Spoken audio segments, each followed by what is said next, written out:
అందరికీ నమస్కారం. ఈ రోజున స్క్రూటినీ కార్యక్రమం ప్రారంభమైంది. అంతా కూడా అటెండ్ అయ్యాం. చాలా దురదృష్టం ఏంటంటే ఆరో వైసీపీ కార్యకర్తలాగా పనిచేయడం చాలా బాధాకరం. ఎందుకని చెప్తున్నా అంటే ఈ రోజున కొడాలి నాని అప్లికేషన్ తీసుకోగానే మేము నుంచున్నాం. That is standing procedure. అది అబ్జెక్షన్ అండి.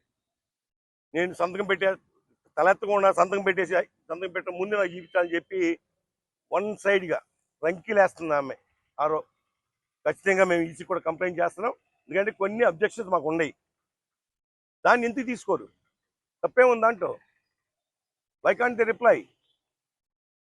మేము అడిగిన సింపుల్ క్వశ్చన్. మేము అబ్జెక్షన్ ఉండే దానికి సమాధానం చెప్పమన్నాం. దానికి ఒక ఆరో పవర్స్ నాకు ఉన్నాయని చెప్పి వైసీపీ కార్యకర్తలకు పనిచేయడం చాలా దురదృష్టం. వాళ్ళ ప్రజాస్వామ్యంలో ఈ వ్యవస్థలో సర్వనాశనం చేశాడు జగన్మోహన్ రెడ్డి. ఇది ఒక క్లియర్ ఎగ్జాంపుల్. ఇంతమంది మేము వెళ్ళినా సరే బయటికి పంపించేస్తా, మీరు యాక్షన్ తీసుకుంటా, ఇదా? వాళ్ళు ఆయన సబ్మిట్ చేశారు. తప్పే ఉంది. ఇప్పుడు మాది ఉండే వాళ్ళు సబ్మిట్ చేసాం. మేము దాన్ని we wanted some explanation from them. తీసుకోవచ్చు కదా. సంతకం పెట్టగానే అయిపోయిందంటే ఎట్లా? మేము సైమన్ డే సంతకం పెట్టబోతున్నప్పుడు మేము నుంచున్నాం. That is standing procedure. మేము అబ్జెక్షన్ అని వెయిటింగ్ అండ్ అబ్జెక్షన్. మేము పెట్టేసాను అయిపోయిందంటే తల ఎత్తున్నాం. ఎందుకంటే షీ నోస్. తల ఉంచుకుని సంతకం పెట్టి మేము నుంచున్నట్టు ఆల్రెడీ నేను ఉన్నాను, తులసి ఉన్నారు, మేము నుంచున్నాం. అవి ఉన్నా లేకపోయినా మాకు అబ్జెక్షన్ ఉంది. హక్కు మాకు రాజ్యాంగం ఇచ్చింది. నేను ఇమీడియట్ గా టైం ప్రకారం సంతకం పెట్టే ముందుగా ఇవ్వాలంటే మేము నుంచున్నాం. పెట్టబోతున్నప్పుడు మేము ఇమీడియట్ గా అబ్జెక్షన్ నుంచున్నాం. కాదు ఆమె తలెత్తిన పైకి, ఆమె చూడకపోతే మేమేం చేయము. ఇంత అడ్డగోలుగా వాళ్ళ వైసీపీ ప్రభుత్వం ఈ వ్యవస్థల్ని గత 5 సంవత్సరాలు ఏ విధంగా వాడుకున్నారో ఇవాళ ఆరోను కూడా అదే పద్ధతిలో మేడం ఇంత దుర్మార్గంగా మాట్లాడుతుంది. ఏమన్నా మాట్లాడితే రంకీలేస్తుంది మా మీద. ఎవరిని చూసుకుని మాట్లాడుతుంది అట్లా? మాకు రాజ్యాంగం హక్కులు ఇవ్వలేదా? మాకు ఆ రైట్ లేదా? నాకు వాళ్ళు ప్రధానమైన నాకు 2 అబ్జెక్షన్స్ ఉన్నాయి. తీసుకోవాలా లేదా? ఓకే, సంతకం పెట్టేశాం. ముందు ఎవరి రూల్ చెప్తూ మాట్లాడుతుంది. తప్పే ఉందంటో. సంతకం ఒక సెకండ్ తేడా. రికార్డెడ్ ఇది ఉంది, వీడియో ఉంది, ఆడియో ఉంది. మేము మాట్లాడితే రంకిలేసేస్తుంది మా మీద. ఇంకేం చేస్తాం? We are helpless.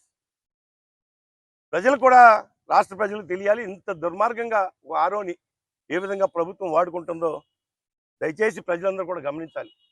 ఇది ప్రధానమైన అంశం. ఖచ్చితంగా డిస్క్వాలిఫై అవుతాడు కొడాలని. మేము దాని మీద ఏం చేయాలో ఈసీకి, అదేవిధంగా కోర్టుకి, అవసరం సుప్రీంకోర్టు కూడా వెళ్తాం. మేము సిద్ధంగా ఉన్నాం. అదేవిధంగా రెండో అబ్జెక్షన్ మాది. 5 కేసులు ఉన్నాయని ధృవీకరించారు. కొడాలి నాని మీద 5 కేసులు ఉన్నాయని చెప్పి 1, 2, 3, 4, 5 కేసులు ఉన్నాయి. 1, 2, 3, 4, 5 క్రిమినల్ కేసులు ఉన్నాయని చెప్పారు. దాని రిలేటెడ్ గా కన్విక్షన్స్ అని నెక్స్ట్ పేజ్ లో ఓన్లీ 2 చూపించారు.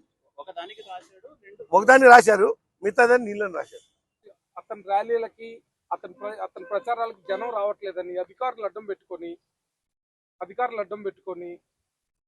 కొన్ని మీడియా ఛానల్ అడ్డం పెట్టుకొని ఏదో చేయాలని ప్రయత్నిస్తున్నాడు. కొడాలి నాని పని అయిపోయింది.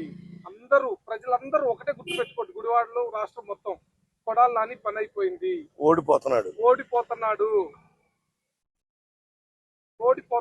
అందుకు ఇట్లా అధికారులు అడ్డం పెట్టుకొని ఇంకా ఎన్నో రోజులు లేవు. అధికారులు కూడా గుర్తుపెట్టుకోవాలి. ఇంకెన్నో రోజులు లేవు. 45 రోజులు. మీరు చేసిన తప్పులు, మీరు చేసిన అక్రమ మట్టి, మీరు చేసిన మున్సిపాలిటీలో బుసక ఎంత దారుణం అంటే గుడివాడ మున్సిపాలిటీ ఎంత దారుణం అంటే స్కావెంజర్కి ఇచ్చే సబ్బులు, నూనె కూడా కొట్టేశారు. తొందర ఎంక్వైరీలు వేస్తాం. స్కావెంజర్కి ఇచ్చే సబ్బులు, నూనె కూడా కొట్టేశారు. ఇక్కడ ఒక షాడో ఎమ్మెల్యే ఉన్నాడు. ఎమ్మెల్యే కనుసనల్లో పనిచేస్తాడు. గుడుల్లో గుళ్ళలో గుడివాడలో చాలా దేవాదాయ ధర్మాదాయ శాఖ గుళ్ళు ఉన్నాయి. గుళ్ళో ప్రసాదంలో కూడా అవినీతి చేస్తున్నాడు. అన్ని అధికారులు ఉన్నాయి. ఒక ఒక పెద్ద టెంపుల్ ఈవోని అడ్డు పెట్టుకొని ప్రసాదాల్లో కూడా అవినీతి చేస్తున్నాడు ఎమ్మెల్యే. ఈరోజు ప్రసాదాలు ప్రజలకు పెట్టే ప్రసాదాల్లో కూడా అవినీతి చేస్తున్నాడు. అధికారులు ఒకటే గుర్తుపెట్టుకోండి, 45 రోజులే. మీరు ఎక్కడున్నా ఏమి మొన్నటిదాకా అసిస్టెంట్ కమిషనర్ ఉండేవాడు రంగారావు అని, అడ్డదిడ్డంగా చేసేవాడు. ఇప్పుడు నా ట్రాన్స్ఫర్ అయిపోయిందిలే, తెలుగుదేశం పార్టీ అధికారంలోకి వస్తుంది, నాకు నారాయణ తెలుసు, నాకు అయ్యన్న పాత్ర తెలుసు అని చెప్తున్నాడంట. నువ్వు 5 సంవత్సరాలు ఇక్కడ చేసిన అక్రమాలు ఏం వదిలిపెట్టావు ఎవరు తెలిసినా. అదొక్కటి గుర్తుపెట్టుకొని అధికారులందరూ ఇక్కడ 45 రోజులు ఒళ్ళు దగ్గర పెట్టుకొని పనిచేస్తే మర్యాదగా ఉంటుందని చెప్తున్నాం మీడియా ముఖంగా.